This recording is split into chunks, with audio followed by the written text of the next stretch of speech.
नमस्कार, न्यूज 24 देख रहे हैं आप। मैं हूं आपके साथ डॉक्टर मीना शर्मा। राजस्थान में 5 सीट पर उपचुनाव होने वाले हैं। बीजेपी ने उसकी तैयारी शुरू कर दी है। कांग्रेस पार्टी भी अब मैदान में डटकर मुकाबला करने को लेकर तैयार है और उसको लेकर दोनों ही प्रमुख दलों ने जिस तरह से बैठकें की हैं, प्रभारियों की तैनाती की है, टीम बनाई है। अब खुद प्रदेश के अध्यक्ष बीजेपी के दौसा पहुंचे कार्य समिति की बैठक करने के लिए। ये वही इलाका है जहां पर डॉक्टर किरोड़ी लाल मीणा जहां से आते हैं, बड़ा उनका दबदबा रहा है। लेकिन लोकसभा चुनाव में मिली बीजेपी को हार के बाद डॉक्टर किरोड़ी लाल मीणा जनता से बड़े नाराज चल रहे हैं और इसीलिए अपना इस्तीफा भी दिया। हालांकि सरकार ने उनका इस्तीफा स्वीकार नहीं किया है।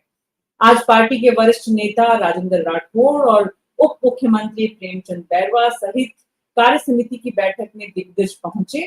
और क्या कुछ हुआ, दौसा में इस सीट पर बीजेपी कैसे मुकाबला करेगी, मुरारी लाल मीणा और सचिन पायलट की जोड़ी जो है, दौसा में जो कांग्रेस का जो दबदबा है उस पर कैसे बीजेपी जो है रणनीति बनाएगी, किस उम्मीदवार को मैदान में लेकर आएगी, ये तमाम सवाल हैं जिनके जवाब ढूंढने की कोशिश बीजेपी भी कर रही है और कांग्रेस पार्टी भी। और हम जनता के लिहाज से समझने की कोशिश कर रहे हैं कि दरअसल दौसा को चाहिए क्या।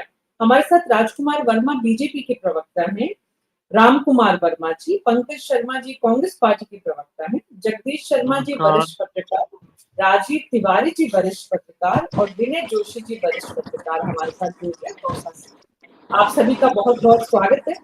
राम कुमार वर्मा जी, बीजेपी की तैयारियां, कार्य समिति की बैठक, क्या कुछ निकल कर सामने आया?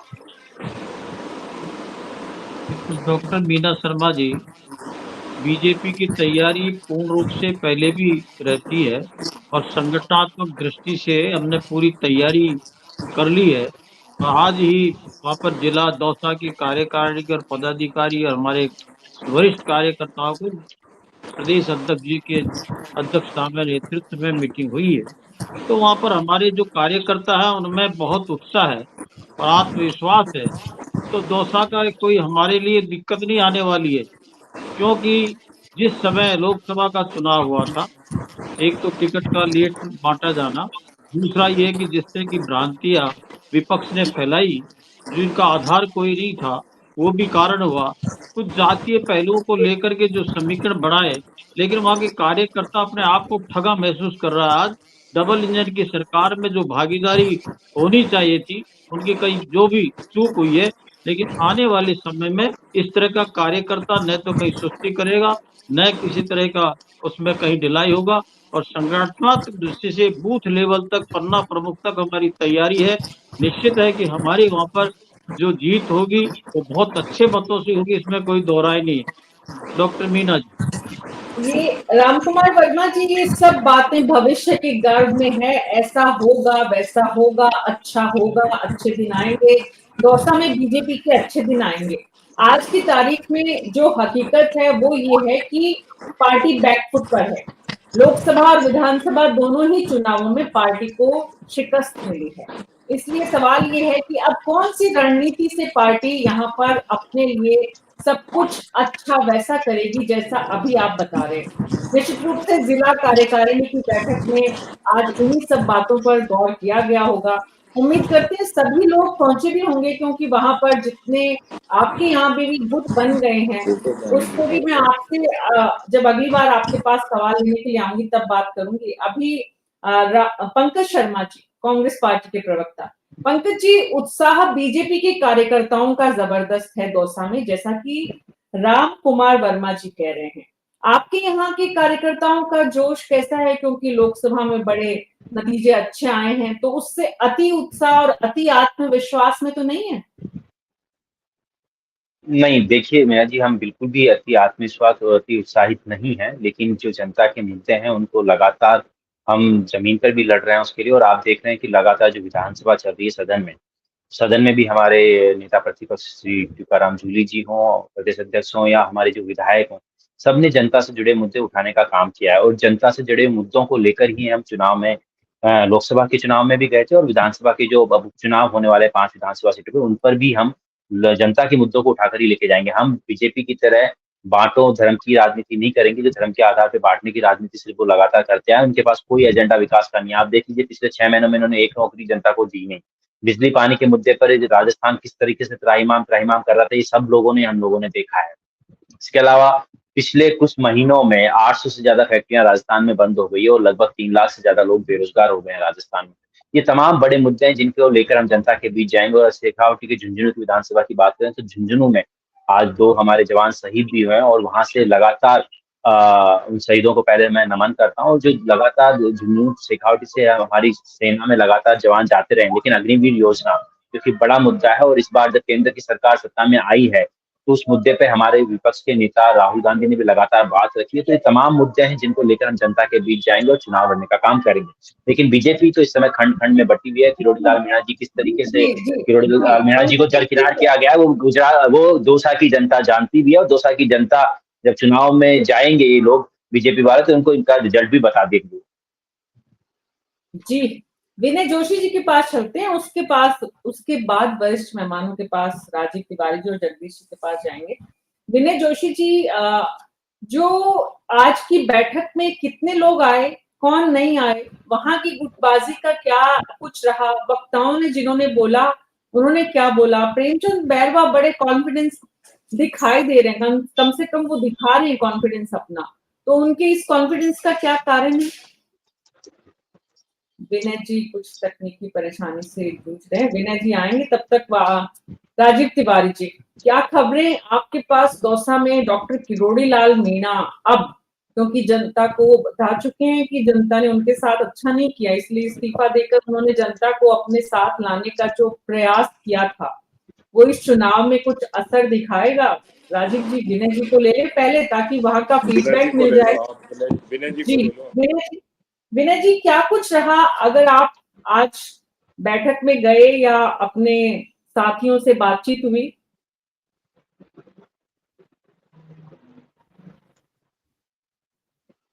विनय जी आप सुन पा रहे हैं? अनम्यूट कीजिए। हाँ सुन पा रहा हूँ। नमस्ते नमस्ते मीना जी। जी नमस्ते विनय जी, आज की बैठक में क्या कुछ रहा, किसने क्या बोला, कौन लोग आए कौन नहीं आए, कुछ आपने, क्योंकि आपकी यहाँ बैठक थी। प्रदेश अध्यक्ष सीपी जोशी जी के साथ में उप मुख्यमंत्री प्रेम जी आए थे, राजेंद्र सिंह जी राठौड़ आए थे, डॉक्टर टोला जी मीना बाद में आए, सभा का समापन होने से पूर्व आ चुके थे, लेकिन उनका लेट आना भी चर्चा का विषय रहा। सीपी जोशी जी का कहना यह था कि यह संभव नहीं है, आप पार्टी को मां भी कहो और उसके साथ गद्दारी भी करो। कार्यकर्ताओं का सीधा मैसेज था कि आप जिसको मां समझते हो भारतीय जनता पार्टी को, समय आने पर उसके साथ तन मन धन से काम करें। केंद्र में और राज्य में भाजपा की सरकार है, कार्यकर्ताओं को पूरी तवज्जो दी जाएगी, इस बात का उन्होंने कार्यकर्ताओं को भरोसा दिलाया। और ये भी कहा कि कांग्रेस ने भ्रम फैलाकर जो चुनाव जीता है उसको कांग्रेस अपनी बहुत ज्यादा सफलता नहीं माने, झूठ के पैर बहुत लंबे नहीं होते। लोग इस बात को समझ चुके हैं कि भ्रम के आधार पर कांग्रेस ने लोकसभा चुनाव जीता है। विनय जोशी जी, और ये विचार जी, ये तो ठीक है, ये सारी बातें तो बीजेपी भी कहेगी, कांग्रेस भी कहेगी, चुनाव जीतने वाला अपने कारण बताता है, हारने वाला अपने कारण बताता है। लेकिन जैसे डॉक्टर किरोड़ी लाल मीणा अपने ही जिले की बैठक में प्रदेश अध्यक्ष के आने के बाद पहुंचे, इसका क्या मतलब? पहली बात। दूसरी बात, जितने और ग्रुप है वहां पर, जसकौर मीणा और तमाम जो पार्टी के कार्यकर्ता हैं, दौसा जिले के जितने भी पदाधिकारी हैं, उन सबका क्या रिएक्शन रहा बैठक के बाद? देखो मीना जी, ये कटु सत्य है कि भारतीय जनता पार्टी खंड खंड में बटी हुई है। चाहे वहां पूर्व के सांसद हो, पूर्व का एमएलए हो, पूर्व नगर पालिका के चेयरमैन हो, पूर्व सभापति हो, जितने भी टिकटार्थी हो, सबने भारतीय जनता पार्टी को खंड खंड में बांट रखा है। पूर्व जिलाध्यक्ष है वो अपनी पार्टी अलग बताते हैं, वर्तमान जिलाध्यक्ष उनकी पार्टी बीजेपी अलग है, संघ अलग है। और ये बिखराव के कारण ही विधानसभा चुनाव बुरी तरह हारी भारतीय जनता पार्टी और दौसा से लोकसभा चुनाव भी हारी, और अभी भी पार्टी ने कोई सबक नहीं ली है। आपको एक बात बताते आश्चर्य हो रहा है कि जो भारतीय जनता पार्टी के टिकट मांग रहे हैं, तो भारतीय जनता पार्टी चुनाव जीतने के लिए टिकट नहीं मांग रहे। उनका कहना है अगर हार भी गए तो सरकार तो में तो हमारी चलेगी। मतलब वो चाहते हैं जो हार जाए हम चाहे, पर टिकट मिल जाए ताकि हमारी सरकार में चलती रहे। जब मान लो ठीक ठाक ये मानसिकता है तो चुनाव कैसे जीतेंगे? तो इसका मतलब विनय जोशी जी, टिकट मांगने वालों की कमी अभी भी नहीं है बीजेपी में, चाहे चुनाव हार रहे बिल्कुल नहीं, बिल्कुल बिल्कुल बिल्कुल नहीं है, बिल्कुल नहीं है।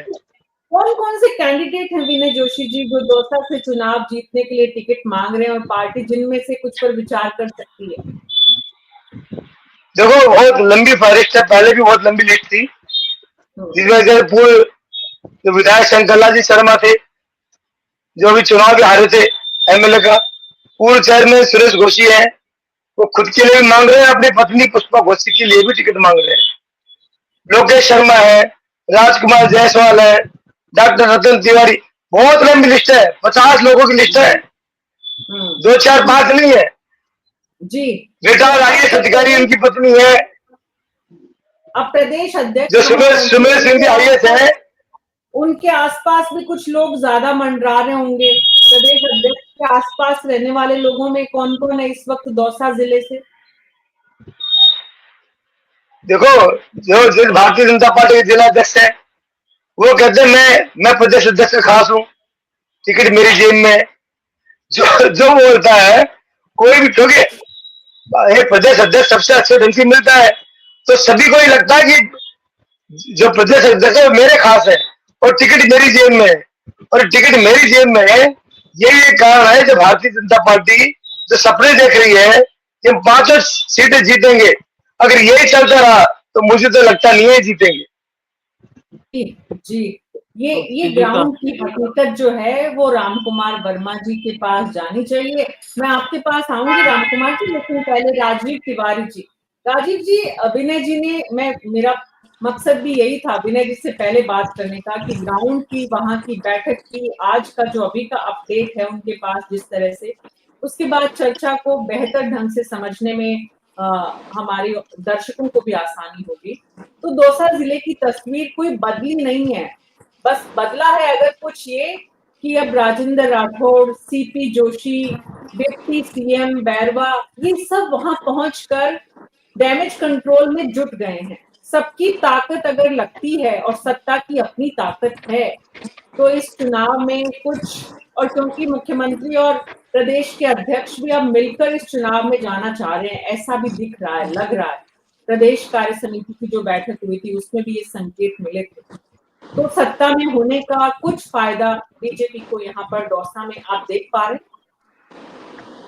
अभी तक तो ऐसा कुछ नहीं है, क्योंकि देखिए सबसे बड़ी चीज है ईआरसीपी वाली, उस पर अभी तक कोई क्लियरिटी नहीं आई है। अभी तक वो विधानसभा के पटल में ही नहीं रखा गया है क्या एमओयू हुआ है नहीं हुआ है। दूसरा फैक्टर काम करेगा किरोड़ीलाल मीणा का नाराजगी, या तो उपचुनाव से पहले उनका इस्तीफा स्वीकार करके उनको कहीं राज्यपाल बना दिया जाए, या उनका इस्तीफा नामंजूर करके उनको कोई और बड़े पद पर अच्छे पोर्टफोलियो के साथ उनको बिठा दिया जाए। और फिर तीसरी चीज ये है कि मीणा जी खुद अपने भाई के लिए भी टिकट मांग रहे हैं, पिछली बार भी मांगा था, लोकसभा के लिए भी मांगा था और इस बार भी मांग रहे हैं।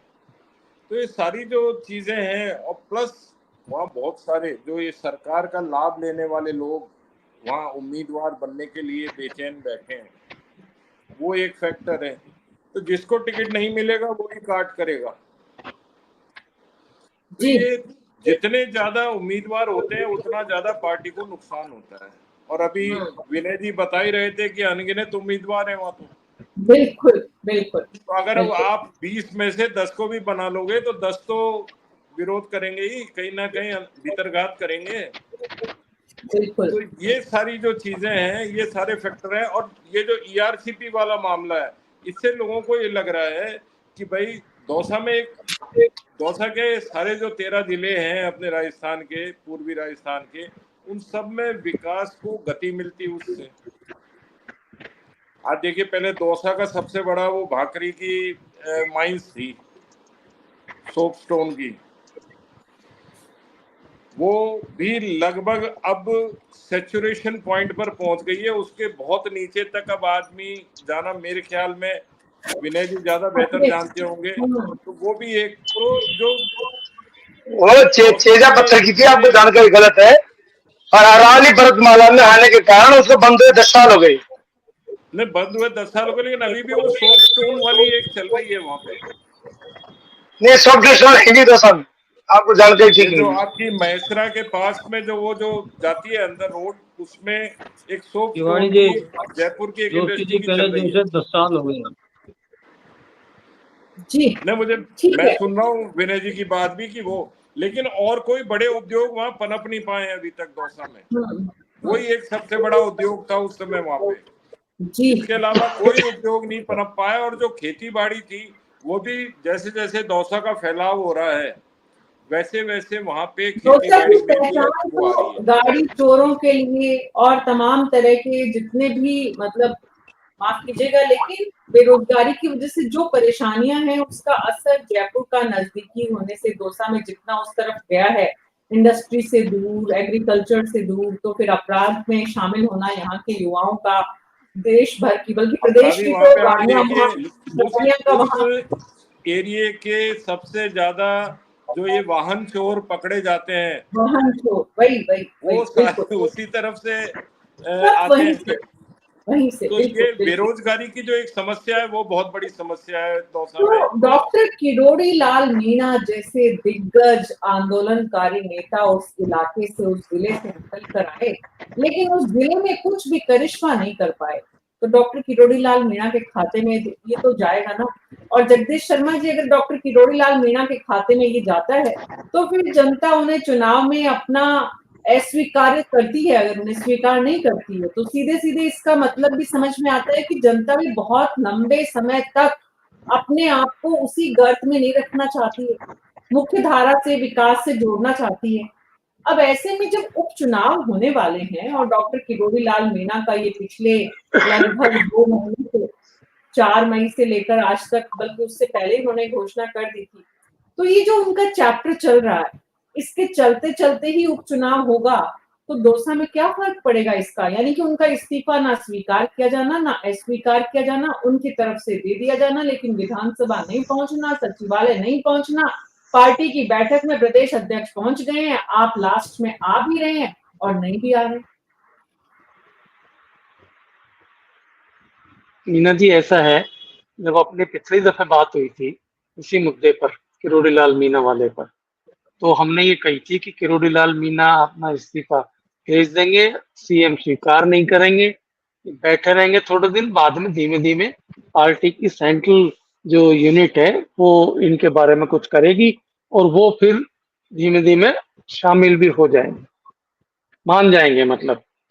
तो ऐसी सूरत में किरोड़ी लाल मीणा अपनी पॉलिटिक्स नहीं करेंगे तो क्या करेंगे? उन्होंने चैलेंज ले लिया इतना बड़ा, ये 4 सीटें 3 सीटें अगर ये नहीं जीत पाए तो मैं इस्तीफा दे दूंगा। आप बताइए, ऐसे कोई चैलेंज लेता है क्या? लेकिन ली उन्होंने चैलेंज, और चैलेंज ली, उसके बाद इस्तीफा भी दे दिया। अब ये पार्टी हाईकमान को देखना है कि उनके इस्तीफे को स्वीकार करती है या नहीं करती। करना चाहिए, क्योंकि किरोड़ी लाल मीणा जो है वो अभी भी पार्टी के लिए बहुत एसेट के तरीके से हैं। भले एक आध चुनाव हार जाए, उससे क्या फर्क पड़ता है। जहां तक डेवलपमेंट की बात है, तो दौसा में केवल अकेले किरोड़ी लाल मीणा ही जनप्रतिनिधि नहीं बने। दौसा में जो है राजेश पायलट से लेकर नवल किशोर शर्मा जैसे बड़े बड़े नेता भी जो है जनप्रतिनिधि बन के गए हैं वहां से। राम किशोर मीणा भी हैं, और भी बहुत सारे।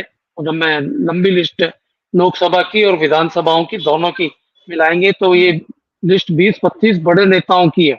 दौसा कॉन्स्टिट्यूंसी चुनाव लड़ने के लिए तो बहुत वाजिब है, लेकिन डेवलपमेंट करने के लिए नहीं है। किरोड़ी लाल मीणा भी एक आध बार जीते तो इनके ऊपर भी ठीक रखा जा सकता है। सवाल ये है कि इंटरेस्ट किसका था वहां डेवलपमेंट करने का? हम्म, राजेश पायलट आए तो राजेश पायलट ने कौन सा किया? नवल किशोर शर्मा बने तो उन्होंने कौन सा डेवलपमेंट किया? ऐसे बहुत सारे नेता हैं। तो ये डेवलपमेंट तो एक अलग मुद्दा है, इसको चुनाव से जोड़कर नहीं देखा जाना चाहिए। जिस कॉन्स्टिट्यूंसी में डेवलपमेंट बिल्कुल भी नहीं होता है, वहां भी कोई न कोई तो चुनकर आता ही है। अगर ऐसा तो है नहीं कि इसी तरह चुने नहीं गए। Jagdish ji with due respect, लेकिन अगर जनता कभी तो सोचेगी अपने बारे में, कभी तो जानेगी कि हमारे वोट से इतने बड़े बड़े नेता निकले और उन्होंने इतना जीवन में अचीव किया, हम कहाँ रह गए। तो अब भी अगर जनता ये एहसास कर पा रही है, महसूस कर पा रही है और उसे वोट में कन्वर्ट कर रही है, तो संदेश साफ नहीं समझना चाहिए सत्तारूढ़ पार्टी को कम से कम। हाँ, बिल्कुल करना चाहिए। आप बिल्कुल ठीक कहते हैं। संदेश तो बिल्कुल साफ है, लेकिन इस संदेश का पॉलिटिकल आउटकम क्या हो रहा है, वो तो कोई इतना महत्वपूर्ण है नहीं। ये भी तो देखना पड़ेगा ना। तो पार्टी को खुद ही ये सोचना पड़ेगा कि इस तरीके के जो संदेश हैं उनसे पॉलिटिकल आउटकम अगर नहीं निकल रहा है तो उसका कोई ना कोई रास्ता निकाले, सड़कों पर उतरे। कौन रोक रहा है? जी सड़कों पर उतरे। कांग्रेस पार्टी 5 साल राज करके चली गई विधानसभा की, यहाँ पहले तब वहां और कोई एमएलए थे, तो वो कहाँ है अब? तो सवाल ये है कि ये तो कई, मैं गिना रहा हूं ना कि कई सारे नेता, बड़े बड़े नेता इस इलाके को रिप्रेजेंट कर चुके हैं, लेकिन किसी ने कुछ नहीं किया। आज जो हालत है वो इसीलिए है, वरना जयपुर के नजदीक हो, जयपुर में भी लगती है इंडस्ट्रीज वगैरह, तो वो थोड़ा 50 किलोमीटर 60 किलोमीटर आगे जाकर दौसा में लगा सकते हैं।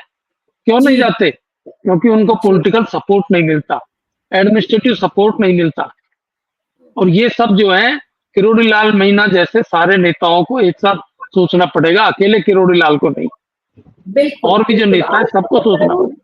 आज तो सत्तारूढ़ दल मुख्यमंत्री खुद सोचे, उप मुख्यमंत्री को वहां की जिम्मेदारी दी है। प्रेमचंद बैरवा आज खुद वहां पहुंच के बोले कि नहीं, हमें कोई चिंता नहीं है। रामकुमार वर्मा जी, आपने ये पूरी तफ्तीश की है कि दरअसल दौसा की जनता को चाहिए क्या, कि आपको इस चुनाव में लोकसभा में भी हार मिली, विधानसभा में भी हार मिली, पिछली विधानसभा में भी आपको दौसा में अच्छे परिणाम नहीं मिले, तो जनता आपसे नाराज क्यों है? दौसा की जनता को क्या चाहिए? मीना जी, मैं ये पहले तो ये बताना चाहूंगा आपके माध्यम से, हमारे आदरणीय विनय जी, जगदीश जी, तिवारी जी ने, इन्होंने कई संशय पैदा किया कि भारतीय जनता पार्टी एक मुश्त है, कहीं संगठन में खंडित नहीं है। मैं ये बताना चाहूंगा कि आज की मीटिंग में आप कह रहे थे कि पूरे विधायक जो हमारे थे, प्रत्याशी भी, पूर्व हमारे जिलाध्यक्ष और पूर्व विधायक, उसके साथ साथ में मैं खुद स्वयं उसमें था। लेकिन ऐसा नहीं है कि कहीं पर भी हमारा कोई विघटन है। रही हमारे डॉक्टर किरोड़ी लाल मीणा जी की, इसमें कोई दो राय नहीं है कि वो बहुत बड़ा एक चेहरा है। उन्होंने बहुत संघर्ष जीवन में किया है।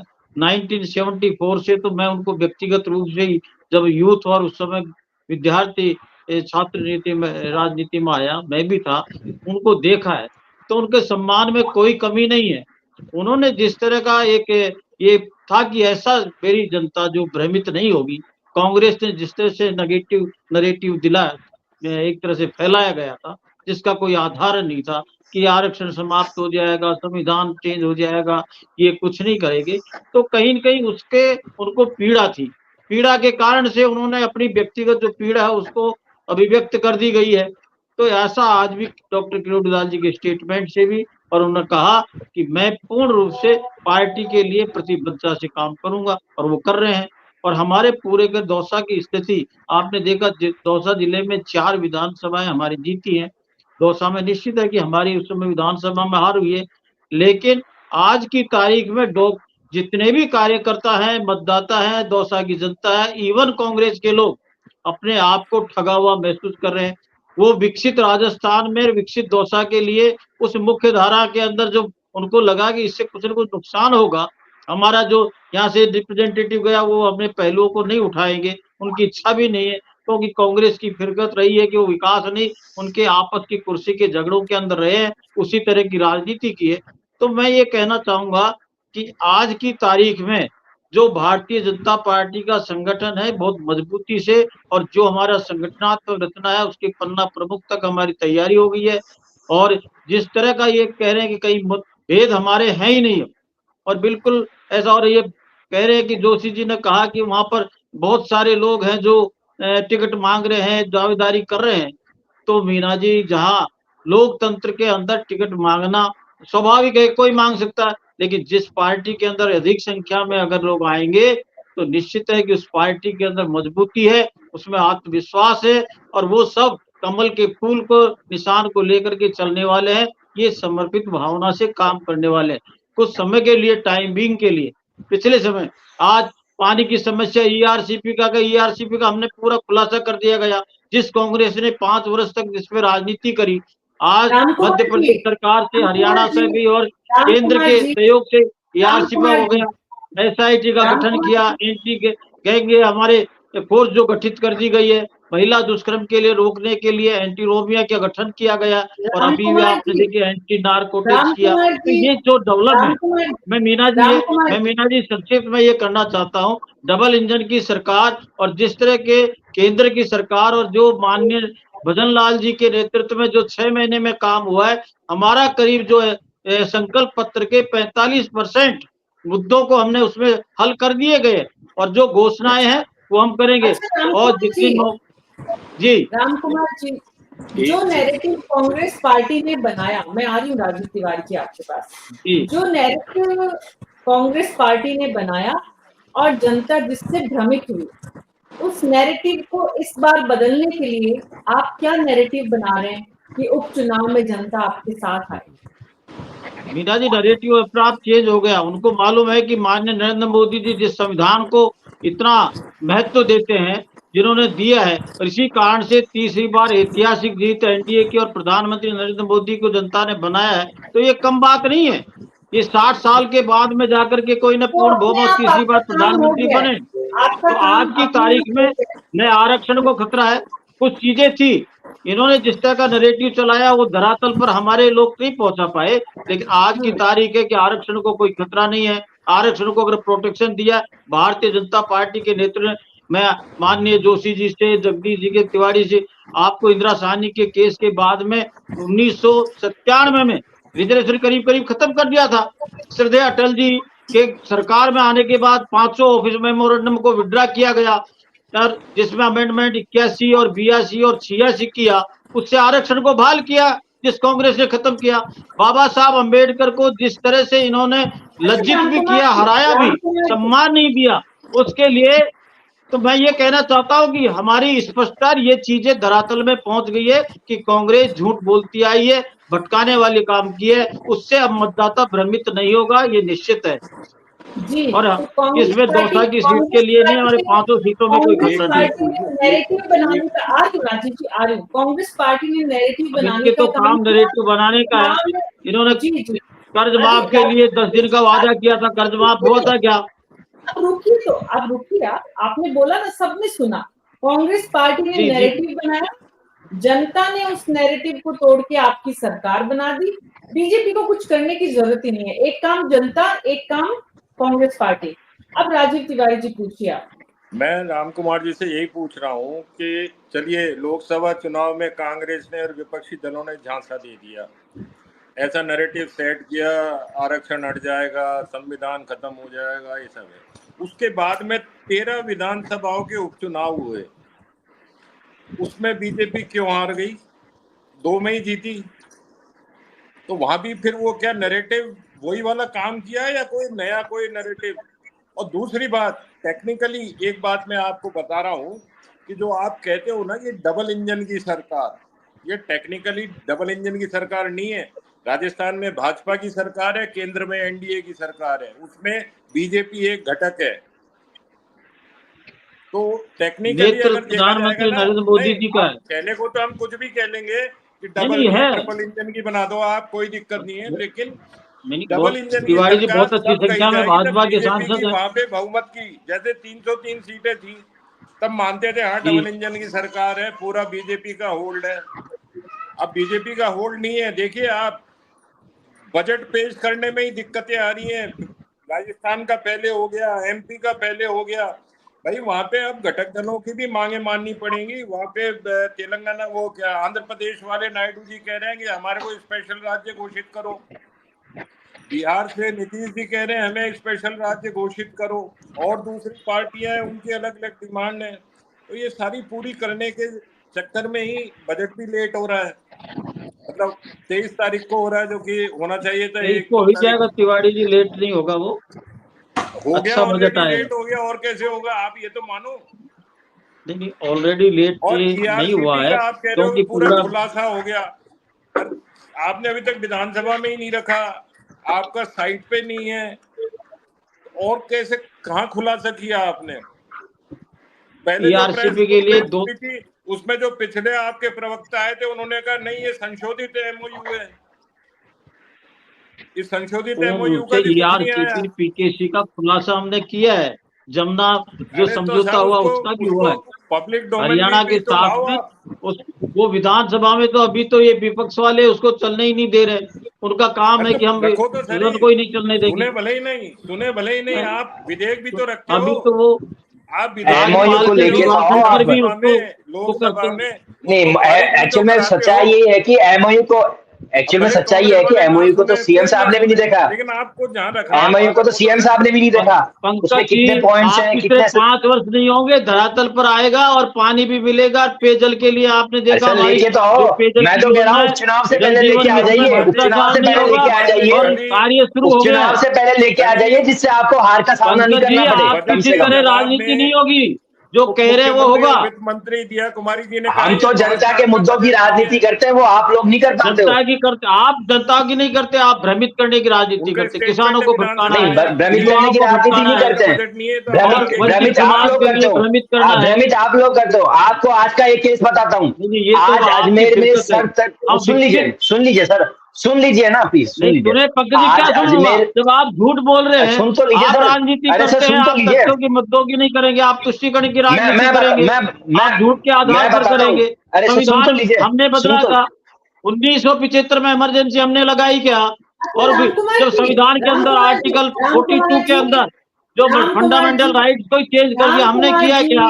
सुन तो राम लीजिए, कुमार मैं आपको जी, एक केस बताता राम हूँ। कुमार आज की एक नहीं, जानकारी देता आप हूँ। देखिए, आप राम जिस कुमार तरह जी, भ्रमित कर रहे हो, इससे राम कुमार आपके जी, कहीं भी अस्तित्व में, आपके राम पास में कुमार क्या आई? जी, 3 वर्ष में आप राम 99 सीट लाए।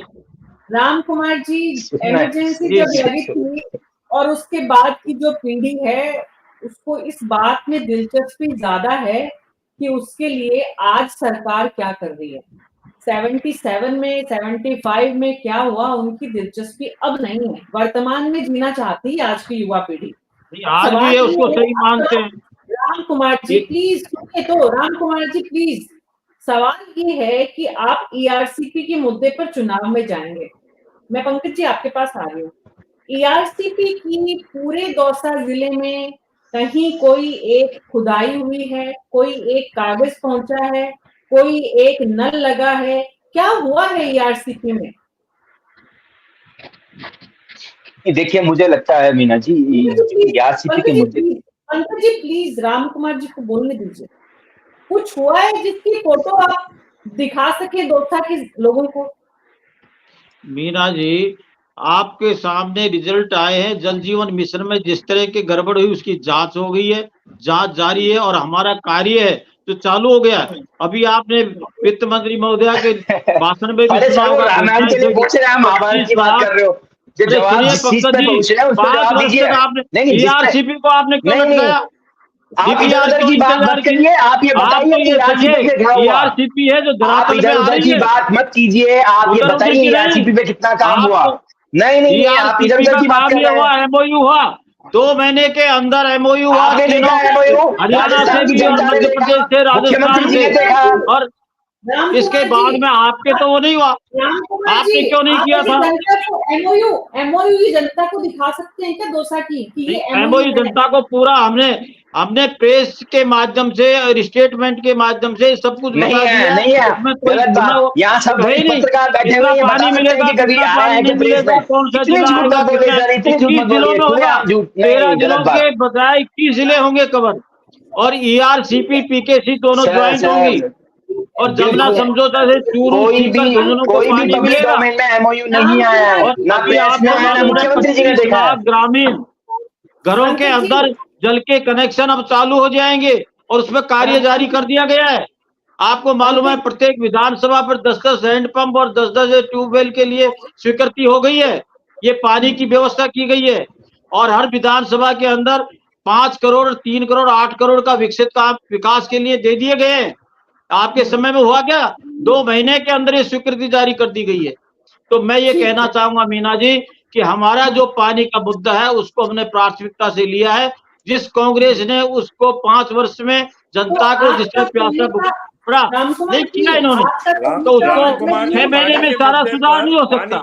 तिवारी जी, ईआरसीपी धरातल पर आ रही है। मीना जी, इस मामले में आपको जानकारी देना चाह रहा था। जी जोशी जी, रामकुमार जी की माने तो बीजेपी इस चुनाव में ईआरसीपी के मुद्दे पर दौसा में चुनाव लड़ेगी। पंकज शर्मा जी, आप किस मुद्दे पर जी। दौसा का उपचुनाव लड़ने जा रही है कांग्रेस पार्टी? विनय जी, मैं आपके पास आ रही। नहीं, देखिए मीना जी, मैं फिर से वही बात दोहराना चाहता हूँ कि हम जो जरूरी मुद्दे हैं, जो लोगों के रोजगार से जुड़े मुद्दे हैं, पानी बिजली का जो सबसे बड़ा संकट है, वो पानी में ही ईआरसीपी का भी मुद्दा आता है। जिस ईआरसीपी की बात अभी रामकुमार जी कर रहे थे, दौसा के मुद्दे क्या हैं जो आप वहां का उपचुनाव लड़ेंगे?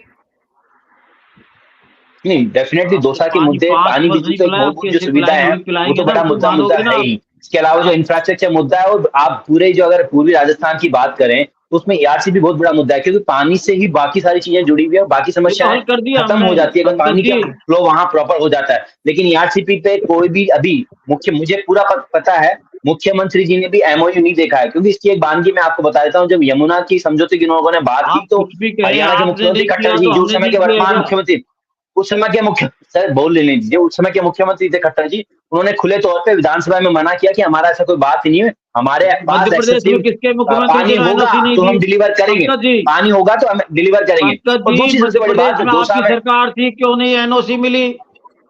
आपने डीपीआर रिवाइज क्यों नहीं करी? केंद्र में आपकी सरकार थी, केंद्र में आपकी सरकार थी और आपकी सरकार कोऑपरेट नहीं कर रही थी। इसके मैं कई एग्जांपल दे सकता हूं, अगर आप सुनने का मानता रखेंगे। मुझे जरूरी था। प्लीज सुन लीजिए ना सर, सुन लीजिए ना, बोलने का हमें भी मौका दीजिए। बच्चों पर तो आपकी बात सब लोग सुन रहे हैं, मानिए। अच्छा, पंकज जी और राजकुमार जी, अगर मेरी बात सुनेंगे तो उनको चिल्लाने की जरूरत नहीं पड़ेगी। नहीं जोशी जी, मैं आपको बात बता रहा हूँ, 5 वर्ष ना तो पंकज जी को जानकारी, एक मिनट मेरी बात सुनो आप। ना तो पंकज जी को दौसा के बारे में कोई जानकारी, ना राजकुमार जी को कोई जानकारी, ये दोनों हवाई बातें कर रहे हैं। पहली बात तो ये, अभी राजकुमार जी ने भारतीय जनता पार्टी ने के लिए कहा, एक मिनट सुनो आप, सुनो एक मिनट सुनो, कि हमारे पन्ना प्रमुख मौजूद है, भारतीय जनता पार्टी संगठन इतना बड़ा है। दौसा विधानसभा क्षेत्र में हरिपुरा गांव है, जब पोलिंग बूथ है, इनसे पूछो जहाँ 10 पन्ना प्रमुख है वह भारतीय जनता पार्टी कितने वोट मिले? अरे 10 वोट तो मिलने चाहिए था ना। भारतीय जनता पार्टी के पन्ना प्रमुख है, जिस बूथ पर 10 पन्ना प्रमुख है वहां 1 वोट नहीं मिला। कहाँ गए पन्ना प्रमुख? ये तो भारतीय जनता पार्टी के संगठन की स्थिति है। राजस्थान पहले सुनो आप राजकुमार जी, बात कर रहे हो आप, राजकुमार जी सुनो पहले। दूसरी बात है, ईआरसीपी की बात हो रही है।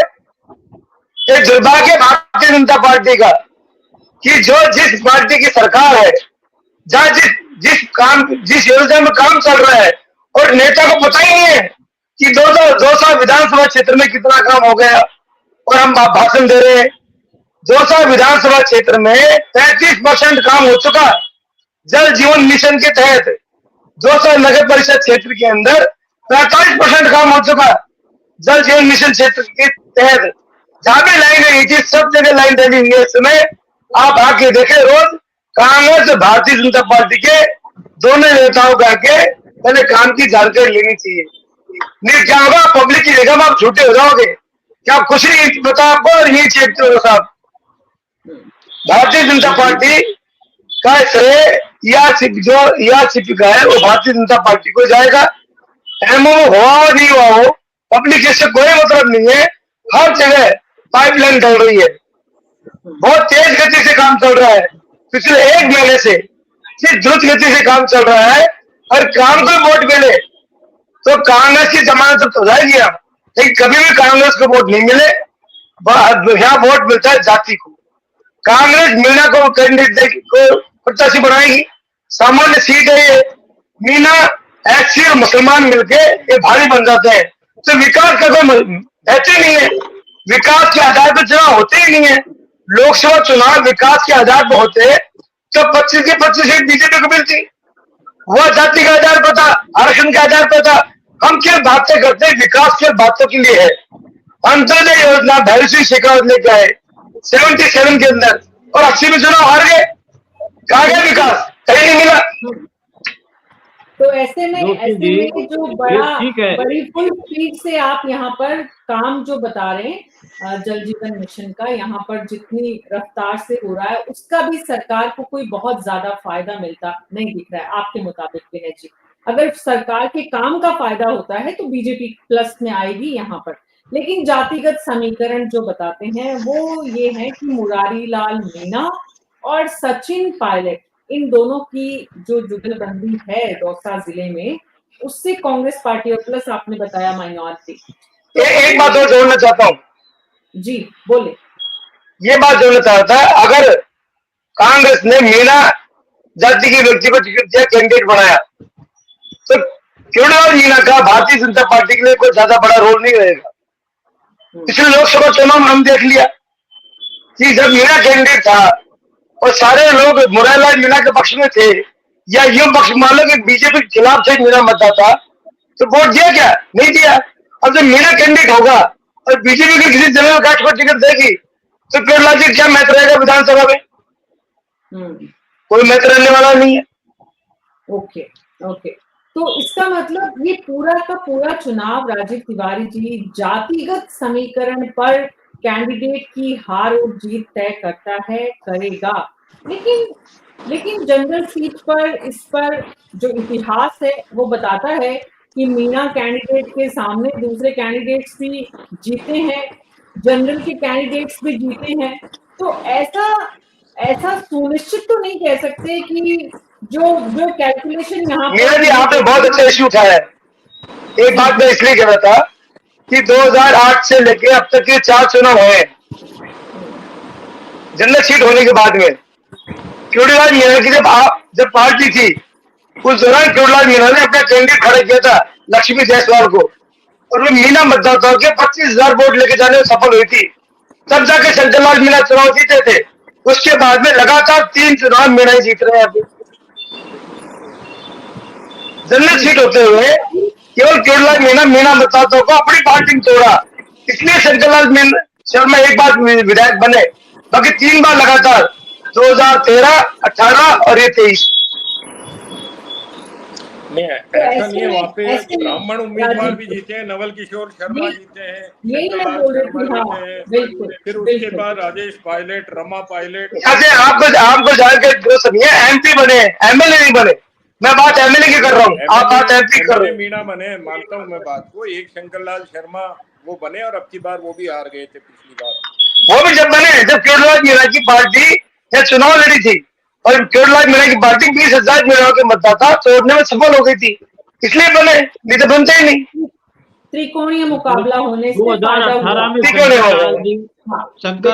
डॉक्टर किरोड़ीलाल जी हमारे साथ में थे, जोशी जी और उनकी पार्टी ने चुनाव 2018 में नहीं लड़ा। 8 में लड़ा था।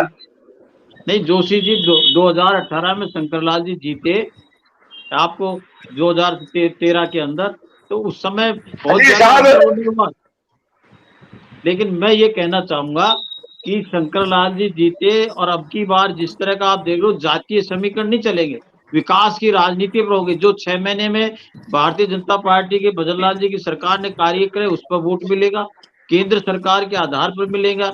जो डिसीजन हुए हैं, चाहे ईआरसीपी का हो, चाहे एसआईटी का हो, चाहे हमारे कर्मचारी अधिकारियों से संबंधित डीए के फार्मूले हो, चाहे हमारी आशा बहनों के मामले हो, चाहे एंटी गैंग फोर्स का गठन किया होगा, एंटी रोमिया, ये सारी अभी एंटी नॉर्कोटिक्स का किया, ये सारी चीजों पर वोट मिलेंगे। एक बार उनका चल गया, लेकिन जोशी जी इस बार जातीय आधार पर लोग समझ गए कि हमें राम कुमार विकास जी। चाहिए, जी जातीय आधार को भूल करके अब विकास के आधार पर, उस पर आधार पर वोट पड़ेंगे, ये मानस बना चुके हैं दौसा की जनता। और आप देखना कि बहुत दौसा के अच्छी अंदर बात है। वोट अच्छा है। आप जैसे कहो, अगर वैसे वोट बढ़े तो लोकतंत्र की सबसे इससे बढ़िया कोई बात नहीं हो सकती कि विकास के आधार पर अच्छी वोट बात यही बढ़े, होगी। जाति की बजाय। परिवर्तन आ रहा है। राम कुमार जी, जी राजीव तिवारी जी जी को सुनते हैं। हाँ, आप प्लीज राजीव जी तिवारी जी को सुनते हैं कि एक तरफ जातिगत इतना स्ट्रॉन्ग यहाँ पर जो है वो एक तरह से जड़ें जमी हुई हैं, और उन जड़ों के बीच में एक कैलकुलेशन भी है गुर्जर और मीणा की कांग्रेस पार्टी की संगठन के स्तर पर, एक जो लोकल कैंडिडेट और प्लस एक प्रदेश और देश के स्तर का नेता साथ में होने से। लेकिन बीजेपी में ये कैलकुलेशन आज की तारीख में नहीं है, इसका नुकसान भी बीजेपी को होगा।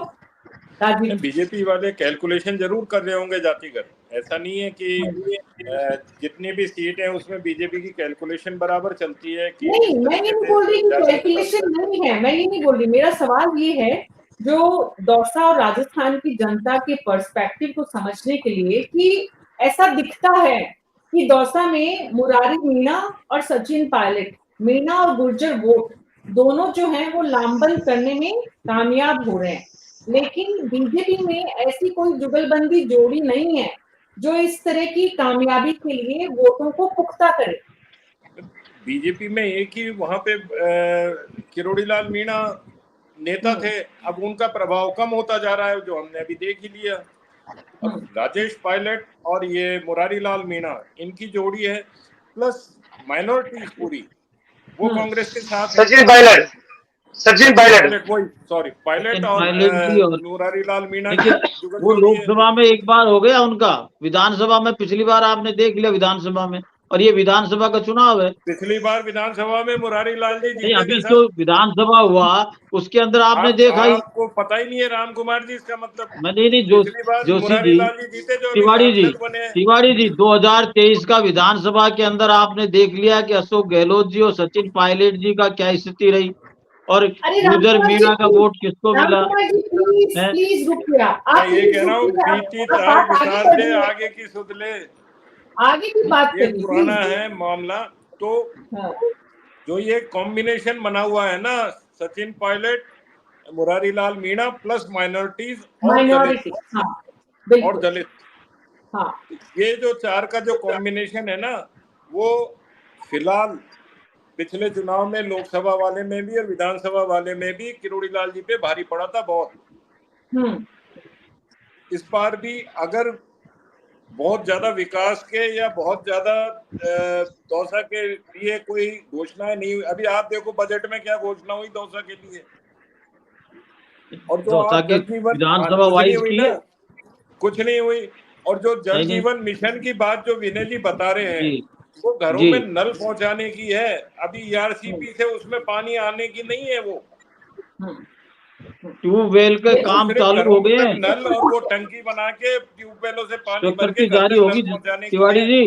राम हाँ, कुमार ये जी, जल जीवन डिबेट मिशन क्या का उससे जुड़ा हुआ है क्या डेकोरम ईआरसीपी होता से? है, कोई बताओ तो दूसरा सही। बोल रहा है तो बीच में नहीं वो तो बोले जी प्लीज। देशव्यापी मैं तो बोल योजना है दिया, बता बीजेपी रहा की हूँ। पिछली सरकार की, हाँ, वो तो देशव्यापी योजना है, उसमें घर तक नल पहुंचाने की पाइपलाइन डल रही है, जो 35% 40%, उसमें भी 5 साल 6 साल हो गए, 6 साल में अभी तक जो जोशी जी बता रहे हैं 35-40% ही काम हुआ है। अभी तक पूरी जगह नल भी नहीं पहुंचा है, वो लाइनें भी नहीं पहुंची हैं। तेजी से काम बिल्कुल, हो रहा होगा कि इसके लिए भी आप देखिए, कल ही उन्होंने वहां पे उनसे अपने जो जल शक्ति मंत्री हैं उनसे भेंट करके 2026 तक का समय मांगा है कि साहब 2 साल और दो अभी हमको, तब हम ये जल जीवन मिशन को पूरा कर पाएंगे, जो शेष बचे हुए कनेक्शन है। तो हमको ईआरसीपी से इसको नहीं जोड़ना चाहिए, वो है ही नहीं ईआरसीपी का पार्ट। बिल्कुल। तो अब सवाल ये है, जगदीश शर्मा जी, राजीव जी आप कुछ और बोल रहे? नहीं, जगदीश शर्मा जी, सवाल ये है कि एक तरफ पूरा जातिगत इस पूरे विधानसभा क्षेत्र का समीकरण है, और दूसरी तरफ बीजेपी की आज की तारीख में डॉक्टर किरोड़ी लाल मीणा की ताकत और संगठन की खुद की शक्ति है। अब बीजेपी के लिए इस वक्त ये सीट खुद की है ही नहीं। पिछले चुनाव में भी मुरारी मीणा जीते विधानसभा में, इस बार भी वही जीते। ऐसे में अगर उपचुनाव में ये सीट बीजेपी नहीं भी निकाल पाती है तो बीजेपी पर कोई बहुत ज्यादा सेहत पर असर नहीं पड़ने वाला। मुख्यमंत्री या पार्टी के अध्यक्ष, उनके पास कहने को है कि भाई हम क्या करते हैं यहाँ पर।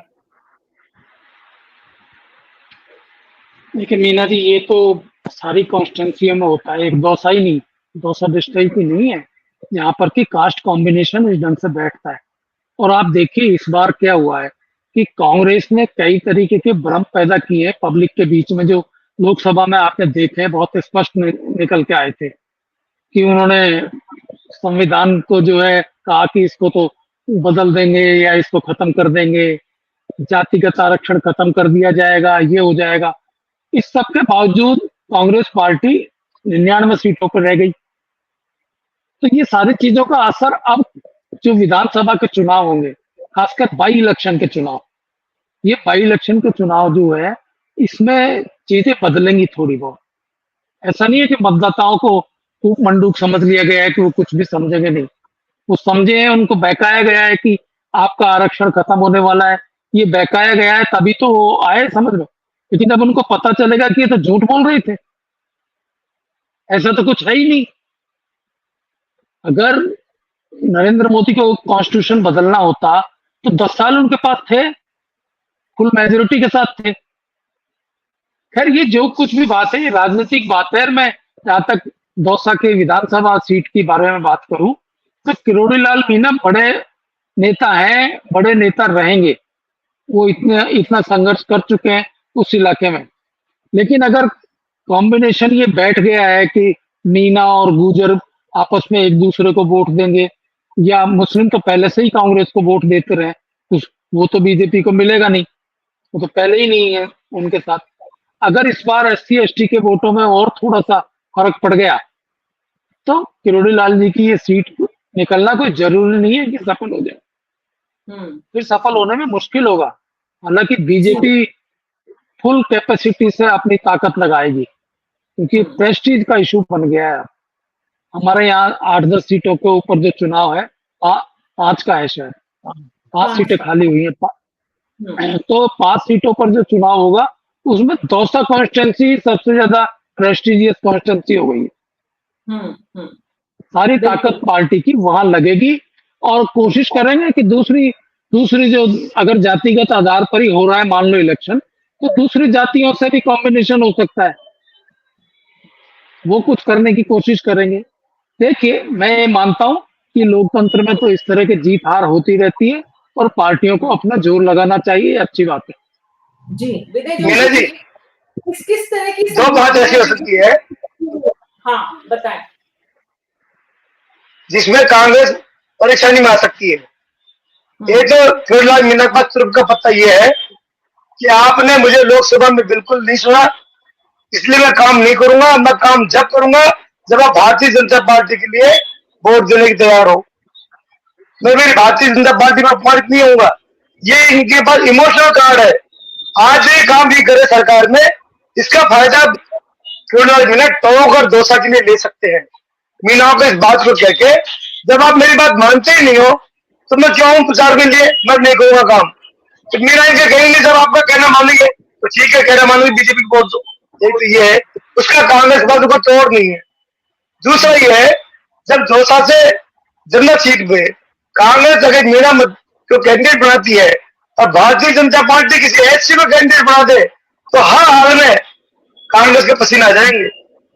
क्योंकि जनरल सीट पर लगातार 3 बार मीणा चुनाव जीत चुके, तो जनरल कास्ट एचसी के साथ जाएगी और एचसी के साथ जाएगी तो जो बड़ा वोट कांग्रेस का है वो बीजेपी में डाइवर्ट हो जाएगा, तो ऐसे में कांग्रेस के पसीने आ जाएंगे।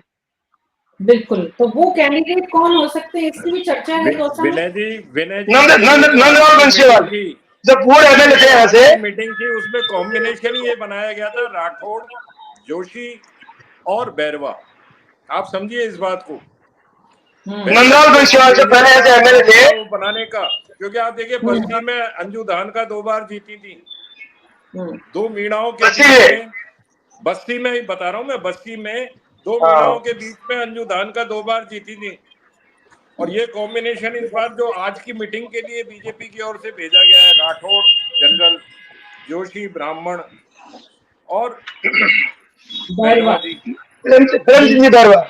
हाँ, तो बिल्कुल। ये नंदलाल बंसीवाल इसलिए गया है कि आप संभावना इस तरीके की तलाश करो कि अगर मीणा कैंडिडेट या गुजर कैंडिडेट नहीं खड़ा करते हैं तो हमको किस जाति का कैंडिडेट खड़ा करना चाहिए। बिल्कुल बिल्कुल। और जब जिसकी 2 साल से पहले एमएलए रहे नंदलाल बंसीवाल, वो बीजेपी के पास में, उसके पहले बीजेपी विचार कर रही है कि एक तरफ का पत्ता ये खेला जाए, क्योंकि इस बंसीवाल परिवार की जनरल काटना अच्छी मिल रही है। लगातार ये 2 साल से 6 बार एमएलए रह चुके हैं इनका परिवार, तो कभी इन पर आरोप नहीं लगा। अगर ये कार्ड खेल गई बीजेपी तो कांग्रेस को तो सब पसीना जाएंगे। जी, बहुत बहुत शुक्रिया आप सबका इस चर्चा में शामिल होने के लिए। तो कुल मिलाकर दौसा से जो तस्वीर निकलकर सामने आ रही है वो ये कि बीजेपी इस बार डू एंड डाई की स्थिति में इस चुनाव को लड़ने के मूड में नजर आ रही है। मुख्यमंत्री भजनलाल शर्मा और पार्टी के अध्यक्ष सीपी जोशी, राजेंद्र राठौड़ जैसे वरिष्ठ पार्टी के दिग्गज नेता को दौसा लेकर गए हैं और डिप्टी सीएम प्रेमचंद बैरवा साधने की, जानने की कोशिश कर रहे हैं कि ये सब कॉम्बिनेशन मिलकर वहां पर मुरारी मीणा और सचिन पायलट, इन दोनों की जुगलबंदी, गुर्जर और मीणा और माइनॉरिटी का जो वोट बैंक है उसमें सेंध कैसे लगाए बीजेपी, कैसे इस सीट को अपने पक्ष में लेकर आए, कैसे डॉक्टर किरोड़ी लाल मीणा अपना मान सम्मान थोड़ा अब बचा पाए इस सीट के जरिए, क्योंकि अभी तक उनके इस्तीफे की राजनीति भी जारी है। न्यूज़ 24 पर आज मेरे साथ इतना ही। नमस्कार।